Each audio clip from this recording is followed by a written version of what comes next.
చెన్నారంలో కవ్వాల ఆశ్రమ పాఠశాలను GCC chairman కట్నాయక్ Tirupati సందర్శించారు. ఇక నూతనంగా పెంచిన మెస్ ఛార్జీల మెనూను విద్యార్థులు వారి తల్లిదండ్రులచే కలిసి లాంఛనంగా ప్రారంభించారు. విద్యార్థులతో కలిసి సీఎం రేవంత్ రెడ్డి చిత్రపటానికి పాలాభిషేకం చేసి సంబరాలు చేసుకున్నారు. గడిచిన 9 ఏళ్లలో ఏనాడు కూడా విద్యార్థుల పట్ల, వారి ఆరోగ్యం పట్ల గత ప్రభుత్వం ఎలాంటి శ్రద్ధ చూపించకుండా, మెస్ ఛార్జీలు పెంచకుండా విద్యార్థుల జీవితాలతో ఆడుకుందని ఫైర్ అయ్యారు. ఇక కాంగ్రెస్ పాలనలో విద్యార్థులపై ప్రత్యేక శ్రద్ధ పెట్టినట్టు తెలిపారు తిరుపతి.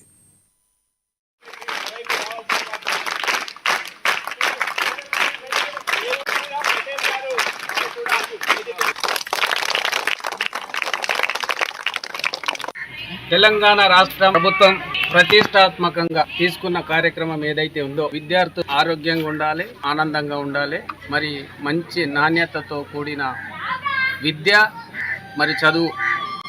గౌరవ ముఖ్యమంత్రి వర్యులు రేవంత్ రెడ్డి గారు ఈ ప్రజాపాలన గడిచిన 11 నెలలు అయిపోయిన తరుణంలో మొట్టమొదటిసారిగా ఒక ప్రతిష్టాత్మకమైన నిర్ణయం, దేశంలోని కనివిని ఎరగని రీతిలో విద్యార్థులకు అందరికీ కూడా మెస్ ఛార్జెస్ మరియు కాస్మోటిక్ ఛార్జెస్ పెంచిన ఏకైక ప్రభుత్వం తెలంగాణ రాష్ట్రంలో మా గౌరవ ముఖ్యమంత్రి వర్యులు తీసుకోవడం జరిగింది. ఆ కార్యక్రమాన్ని ఉద్దేశించి ఈరోజు మంచిర్యాల జిల్లా జన్నారం మండలం కవ్వాల గ్రామం ఉన్న ఏదైతే ఆశ్రమ పాఠశాల, బాలికలకు సంబంధించిన ఆశ్రమ పాఠశాల, మా రాష్ట్ర ప్రభుత్వం ఈరోజు పండుగ వాతావరణంలో ప్రతి ఒక్క పాఠశాలలో కూడా ఎమ్మెల్యేలు, ఎంపీలు, కలెక్టర్, ఎంపీడీఓలు, ఎమ్మెల్యేలు ప్రతి ఒక్కరు కూడా ఈరోజు విద్యార్థి గడిపి ఏదైతే ఈ కార్యక్రమం చేపడుతున్నారో వారికి మరొకసారి ఇక్కడ ఈ కార్యక్రమాన్ని ఉద్దేశించి గౌరవ ముఖ్యమంత్రి వర్యులకి